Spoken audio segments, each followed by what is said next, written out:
Hello everybody, thank you for taking the time to watch this brief video.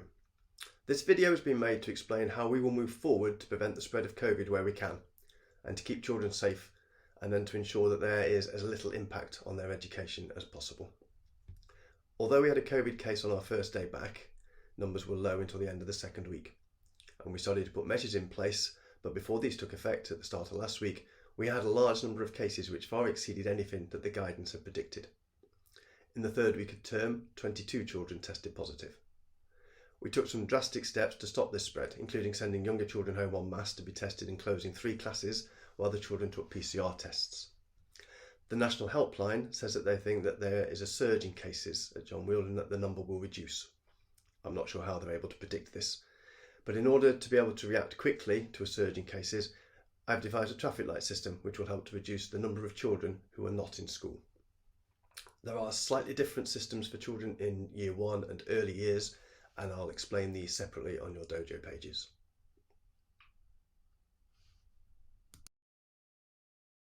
All classes will be given a colour coding, red, amber or green. Green classes will attend school as normal with all the conditions outlined in the risk assessment in place. Amber classes are at slightly more risk and there is a possibility that they'll be moved to red. There are some slight changes to amber classes and how they operate, but nothing major.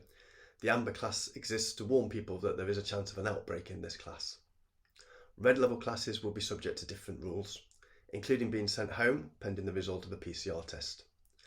This will be in response to several cases in a class or many cases in a year group. The exact figures are explained in the Outbreak Management Plan, which has been rewritten and will be shared with you this weekend. Classes in red level will arrive at school at 9 o'clock and leave at 3:15 p.m.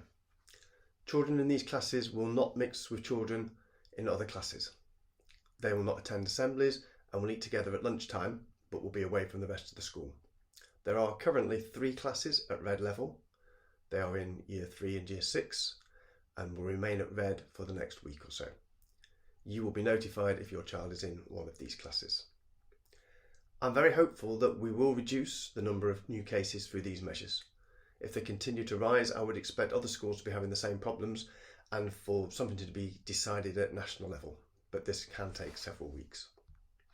No one really knows how the virus will react in primary schools and there are no restrictions elsewhere. The safety of our community is my first priority.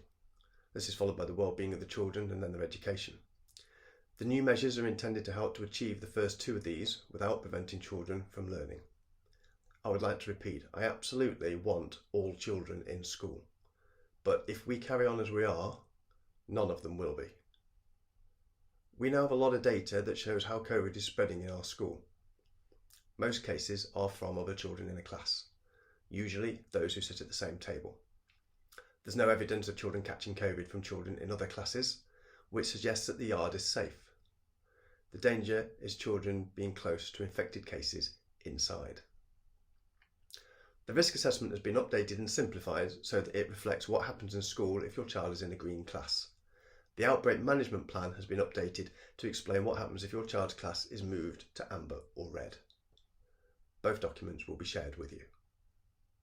Thank you for taking the time to listen to this video. Here is an outline of the measures that are put in place if your child is in green, amber or red classes. Please pause the video if you'd like to look at these in more detail.